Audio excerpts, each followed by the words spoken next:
KTM 1290 SUPERDUKE R Best Motorcycle Review boasts a new frame, making it leaner, meaner and even more menacing. According to KTM 1290 SUPERDUKE R's unique selling point has always been its V-twin motor's monster amount of grunt. However, previous models were just too abrupt with this surge of torque, and it overwhelmed the bike's chassis and electronics to the point that the ride became too wild and you felt like you were fighting against, rather than enjoying it. By dialing back this aggression, and refining its chassis and power output, KTM have made their naked bike far more fun to ride while still ensuring the beast retains a welcome bit of attitude. It's had its claws trimmed, but its teeth remain nice and sharp. MCN have tested the 1290 SUPERDUKE R against its smaller sibling, the 890 Duke R, on UK roads as part of the MCN 250 test. Our verdict is definitive: KTM have done such a fine job in creating the 890 Duke R. At first glance it's hard to imagine why you'd want the 1290 SUPERDUKE R. Little is as quick on the road, and the 890 is lighter, lither, more involving and cheaper.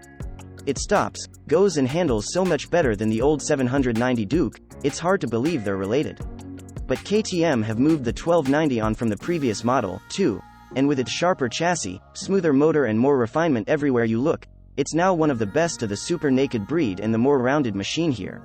It has a more premium feel, deeper reserves of performance, and can do more than just get your rocks off on a Sunday morning.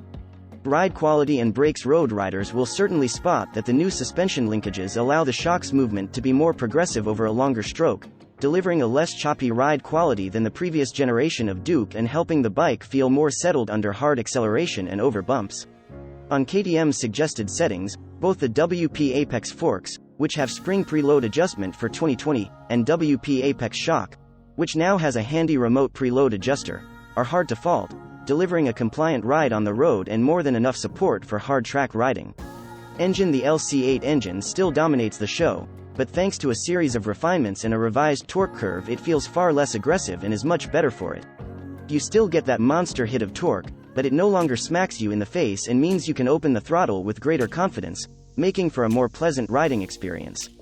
You need to treat it with caution though, and turning off the anti-wheelie results in the first 3 gears becoming very exciting very quickly.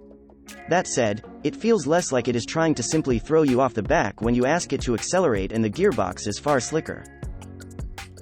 Reliability and build quality: the SUPERDUKE R is built in Austria, not India like some of KTM's models. However, it is no secret that there have been a few issues with reliability and build quality in the larger capacity Duke models.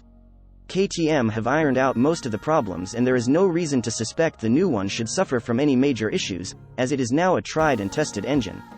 Value versus rivals: at £15,699, 2020 launch price, the SUPERDUKE R sits in the upper mid of the super naked price band, with Yamaha's MT-10 costing considerably less at £12,245, or £14,745 for the SP version.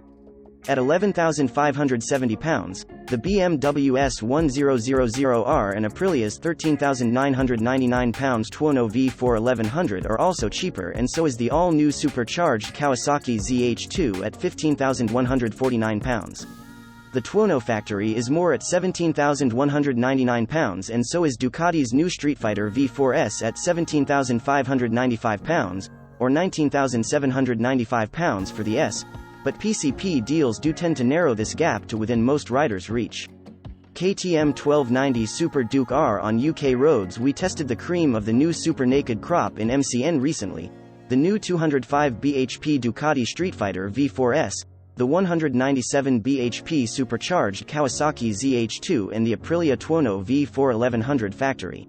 It was a surprise to find that the modestly powered KTM was the best for the road, neatly proving that 200 bhp is pretty much irrelevant and mid-range grunt is king. But is the SUPERDUKE better than the Tuono? Well, it's fitting how these two have finally met each other. It's Austrian V-twin versus Italian V4. Both bikes make 170 bhp-ish power figures, and they each cost around 17 grand. The Aprilia is a bit more, and with KTM's tech pack, fitted to unlock all its electronic rider aids, which should really be standard. The SUPERDUKE is a bit under. But it's worth bearing in mind the Tuono is cheaper with an equivalent PCP deal, and because it's been around a few years, there are silly money deals to be had on old box fresh showroom stock. Before we rode any of 2020's new super nakeds, we figured the Ducati would be the one to beat. Derived from the Goliath that is the Panigale V4S, it's riotously quick, electronically well endowed and racetrack sharp, but it takes life very seriously. Equipment: the Duke is stuffed with tech, and new for 2020 as a 6-axis IMU to control its angle-sensitive ABS and traction control. That sits alongside uprated Brembo Stylema monobloc calipers and KTM's TFT dash, with a new menu structure to boot.